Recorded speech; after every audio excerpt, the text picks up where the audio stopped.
خلیفہ بلا فصل سیدنا ابو بکر صدیق رضی اللہ تعالیٰ عنہ کی الف سے لے کر مولا کائنات امیر المؤمنین حضرت مولا علی کرم اللہ وجہہ کی یا تک ہم نبی کے یارانے کو بھی سلام کرتے ہیں اور ہم نبی کے گھرانے کو بھی سلام کرتے ہیں. اور اس منبر سے یہی پیغام ہے آپ کو کہ نبی کی ہر نسبت کا احترام کریں، چاہے وہ نبی کے در والے ہوں، چاہے وہ نبی کے گھر والے ہوں. نبی نے جس کو اپنا بستر دیا وہ علی بھی پاک ہے، اور جس کی گود نبی کے لیے بستر بنی وہ ابو بکر بھی پاک ہے. نبی نے جس کو اپنی امانتیں دی ہجرت کی رات وہ علی بھی شان والا ہے، اور اللہ نے جس کو اپنی امانت دی ہجرت کی رات وہ ابو بکر بھی شان والا ہے.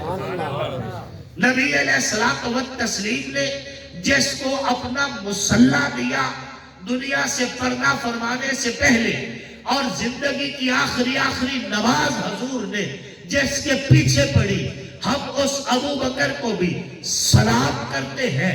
اور خیبر کے موقع پر نبی نے جس کو اپنا جھنڈا دیا ہم اس علی کو بھی سلام کرتے ہیں. بلکہ زید یوں بنانا چاہیے کہ حضور نے صدیق اکبر کو مصلح دیا تو حضرت علی خوش ہوئے، حضرت علی خوش ہوئے. اور خیبر کے موقع پر حضور نے جھنڈا علی کو دیا تو حضرت ابو بکر خوش ہوئے. مزاج ایسا بنانا چاہیے کہ نبی کا یارانہ نبی کے گھرانے کی تعریف کر رہا ہے اور نبی کا گھرانہ نبی کے یارانے کی تعریف کر رہا ہے. تو جب وہ دونوں ایک دوسرے کی تعریف کر رہے ہیں تو میں آپ کو نفرت کیوں سکھاؤں، میں آپ کو فرقوں میں کیوں ڈالوں، تفرقے میں کیوں ڈالوں، آپ کے ذہن میں غلط جو ہے نظریات جذبات کیوں ڈالوں. میں نے تو آپ کو یہی بتانا ہے کہ نبی کا یارانہ چھوڑو گے تب بھی ایمان سے فارغ ہو جاؤ گے، نبی کا گھرانہ چھوڑو گے تب بھی ایمان سے فارغ ہو جاؤ گے. ایمان بچانا ہے تو نبی کا یارانہ بھی تھام کے رکھو اور نبی کا گھرانہ کا دامن بھی تھام کے رکھو، تاکہ کل قیامت والے دن نبی کا یارانہ بھی تمہاری سفارش کرے اور نبی کا گھرانہ بھی تمہاری سفارش کرے. حضور علیہ السلام نے فرمایا لا تسبوا اصحابی، لوگو میرے صحابہ کو گالیاں مت دینا. لو انفق احدکم مثل احد ذهبا ما بلغ مد احدهم ولا نصیفا، اگر کوئی تم میں سے احد پہاڑ کے برابر بھی سونا خرچ کرے میرے کسی بھی صحابی کی ایک مٹھی جو یا نصف مٹھی جو صدقے کا مقابلہ بھی نہیں کر سکتا. سبحان اللہ. حضور علیہ السلام نے فرمایا اکرموا اصحابی انہم خیارکم، لوگو میرے صحابہ کی عزت کرنا، میرے صحابہ امت میں سب سے افضل ہے. حضور صلی اللہ علیہ وآلہ وسلم نے فرمایا اصحابی کالنجوم فبأیہم اقتدیتم اہتدیتم، لوگو میرے صحابہ ستاروں کی مانند ہے، جس کے بھی پیچھے چلو گے کامیاب ہو جاؤ گے. سبحان اللہ. اللہ رب العزت ہمیں نبی علیہ السلام کی ہر نسبت کے احترام نصیب فرمائے. اس مسجد کو، اس مدرسہ کو قیامت کی صبح تک آباد اور شاد فرمائے. ان کی جملہ ضروریات اللہ رب العزت غیب کے خزانوں سے، حلال راستوں سے، پاک راستوں سے، طیب راستوں سے پوری فرمائے. آنکھوں کا نور دل کی چاہت حسین ہے، اسلام کی شناخت غیرت حسین ہے، پورو قصور جنت میں ہے دل پذیر، لیکن سردار شباب جنت مولا حسین ہے. دنیا میں احترام کے لائق ہیں جتنے لوگ، ان محترم نفوس میں شامل حسین ہے. جس نے زبان چوسی محبوب کبریا کی وہ خوش نصیب کامل مرشد حسین ہے.